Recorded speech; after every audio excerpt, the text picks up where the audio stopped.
Você explicou esse cenário europeu. Ao que me parece, aqui na América do Sul, a gente vive um momento diferente, né? Porque a gente teve, inclusive, lideranças de esquerda ascendendo ao poder. Qual é a principal diferença? Por que a esquerda aqui na América do Sul tem tido resultados positivos, diferentemente da Europa?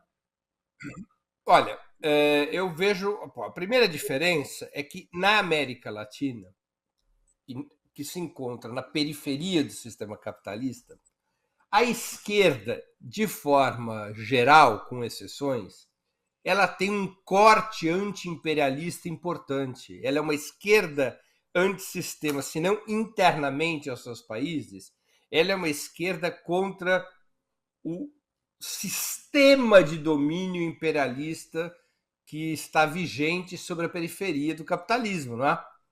Então, Sim. isso faz com que esta esquerda na América Latina tenha conseguido assumir uma posição de protagonismo e uma posição de protagonismo que absorve grande parte do voto antissistema. Na América Sim. Latina, nós não temos uma social-democracia forte. Na verdade, praticamente não existe social-democracia na América Latina. Não existe uma esquerda que se incorporou ao sistema de uma maneira ampla. Existem alguns países. No Chile, sim.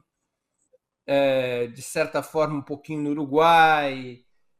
Aqui no Brasil, a situação diferente ainda, né? Uma terceira situação, se quiser assim, porque o Uhum. PT não é uma esquerda do sistema, é uma esquerda fora do sistema, essa é a sua trajetória. O PT é uma esquerda Sim. anti-imperialista nas suas posições internacionais, que busca agora, aparentemente, fazer um movimento para enfrentar o Bolsonaro, que é se aliar às forças do sistema. É um movimento também arriscado, porque é um movimento, no fundo, o que o PT está propondo nessas eleições agora para enfrentar o Bolsonaro? Uma ampla aliança das forças que lideraram a transição da ditadura à democracia, das forças que construíram a Sexta República, a nova República, a República da Constituição de 88. O PT não está propondo uma profunda mudança do modelo neoliberal, pelo menos não está posto isso como alternativa principal. O que o PT propõe, no fundo, é construir um arco de alianças que restaure a nova República. Desta vez, sob a liderança do PT. O PT foi uma duríssima oposição à nova República, não é? O PT não participou do momento fundador da nova República, que foi o colégio eleitoral, que elegeu Tancredo Neves, que nem tomou posse, o Sarney assumiu no lugar dele, contra o Maluf. Naquela época também cobravam do PT por que o PT ia boicotar o colégio eleitoral. O PT não vai ao colégio eleitoral de 1985 e muitos cobravam, poxa, vocês não vão apoiar o Tancredo, o democrata Tancredo contra o fascista Maluf? E o PT dizia, olha, qualquer um dos dois, no âmbito do colégio eleitoral, é a mesma coisa, do ponto de vista dos interesses da classe trabalhadora. É necessário criar um caminho independente da classe trabalhadora, um caminho antissistema, contra a transição conservadora. E o PT seguiu nessa toada contra a transição conservadora. O PT não participa do colégio eleitoral, o PT foi oposição frontal à nova República, o PT vota contra a Constituição de 88, embora a assine, reconhecendo sua validade como carta maior do Estado brasileiro. E essa é a toada do PT, de romper com o sistema. O PT, neste momento, propõe uma repactuação daquelas forças contra as quais ele se opôs nos anos 80 e dos anos 80 em diante sempre. Né? Quer dizer, esse é o simbólico da presença do Alckmin como vice do Lula, é um reencontro com as forças da Sexta República.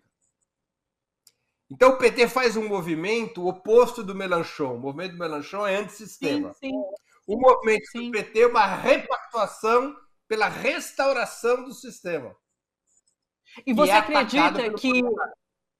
você acredita que o PT teria possibilidades de adotar essa estratégia de Mélenchon na França, de radicalizar numa eleição como essa que a gente tem hoje? Na minha opinião, sim. Mas o que é minha opinião na fila do pão? né? Você já está estabelecida uma posição no âmbito do PT. Na minha opinião, sim. O PT poderia ter, no primeiro turno, pelo sistema brasileiro e pelas condições políticas do Brasil, o PT poderia ter, na minha opinião, duas táticas, uma no primeiro turno e outra no segundo. No primeiro turno, uma Entendi. tática à la Mélenchon, ou seja, uma tática Sim. antissistema. Um claro programa contra o bolsonarismo, um claro programa contra o neoliberalismo, com muita mobilização popular, com muita polarização, com muita confrontação de ideias contra a Sexta República, que finalmente as forças da Sexta República que deram o golpe que derrubou Dilma Rousseff, não é? Então era uma política de confrontação à Sexta República e às suas forças dirigentes, que também são as mesmas forças golpistas de 2016. O Bolsonaro, lembremos, é um personagem secundário do golpe de 16. Ele é caudatário, ele não é liderança do golpe de 16. Ele é fruto do golpe de 16 porque as forças golpistas não foram capazes de estabilizar uma alternativa política e eleitoral eficaz. O Alckmin, nas eleições de 18, ele era a alternativa das forças golpistas de 16, ele não teve 5% dos votos. Não é? Então, eu creio que seria possível, no primeiro turno, o Lula ter expressar um polo antissistema no primeiro turno e tentar obter o máximo de força possível com essa tática, inclusive para facilitar a eleição de deputados de esquerda. E depois, no segundo turno, a tática de ampliação contra o Bolsonaro. Houve uma opção por parte do PT de antecipar o segundo turno para o primeiro e, com isso, ter uma orientação política que, no fundo, é de restauração da Sexta República. Não é uma Com política chances de antissistema. vitória no primeiro turno, inclusive, na sua avaliação? Eu acho muito difícil. Só será possível se não houver candidato nenhum da terceira via. Aí talvez possa acontecer. Se nós tivermos só Lula, Bolsonaro e lá atrás o Ciro na pista, se não houver uma candidatura de terceira via mais à direita, do tipo Dória, o Moro, o Eduardo Leite, se não houver nada disso, aí você pode ir para uma disputa de primeiro turno que antecipa o primeiro, porque vamos imaginar, se o Lula fizer, aí poderíamos ter uma situação no qual o Lula faça 52%, 53%, até 55%, o Bolsonaro faça 30%, 35% e o Ciro de 5% a 10%. Aí é possível ter uma vitória no primeiro turno. Né? Pode acontecer. Não acho que seja a hipótese mais provável. Sim. Acho a hipótese mais provável, apesar da ampliação da aliança, ir para o segundo turno. Qual é o problema dessa ida ao segundo turno com esta aliança? Eu vejo dois problemas. O primeiro, em você perder uma oportunidade de atrair o eleitorado centrista, que está perdido, porque os partidos do centro foram dizimados a partir de 2018 em termos de disputa presidencial, quer dizer, o PSDB, o DEM, hoje a União Brasil, o MDB, eles hoje não contam nada para efeito de eleição presidencial. Então, você tem um eleitorado centrista que poderia ser atraído pela esquerda.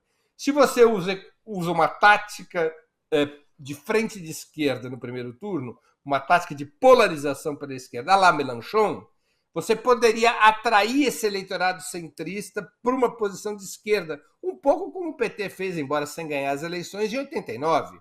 O PT atraiu o eleitorado centrista para a esquerda em 89. Né? E a partir dali o PT passa a ser protagonista da vida do país. O segundo benefício de uma tática como essa, que eu acho que está se abrindo mão, é de que quanto mais identidade, quanto mais unidade programática tivesse uma chapa ao redor do Lula, maior a quantidade de deputados que o PT e outros partidos de esquerda poderiam eleger. Porque na medida em que o Lula faz uma coalizão... Esse eleitorado de esquerda conquistado eventualmente no primeiro turno, à la Mélenchon, não poderia se dissipar no segundo turno com uma formação de frente mais democrática e ampla? Não, por dois motivos. Primeiro, porque nenhum eleitor de esquerda que votasse no primeiro turno votaria no Bolsonaro no segundo. Segundo, porque no primeiro turno é que se elegem os deputados, né? E senadores. Então, o Lula poderia fazer uma campanha muito mais claramente, eu poderia vincular na campanha muito mais claramente o voto nele com o voto nos deputados do PT. O Lula poderia fazer uma Sim. campanha, vote em mim e vote nos deputados do PT, do PCdoB e do PSOL para me dar maioria no parlamento. Ele poderia fazer uma campanha desse tipo. Não vote, somente vote em deputados de esquerda.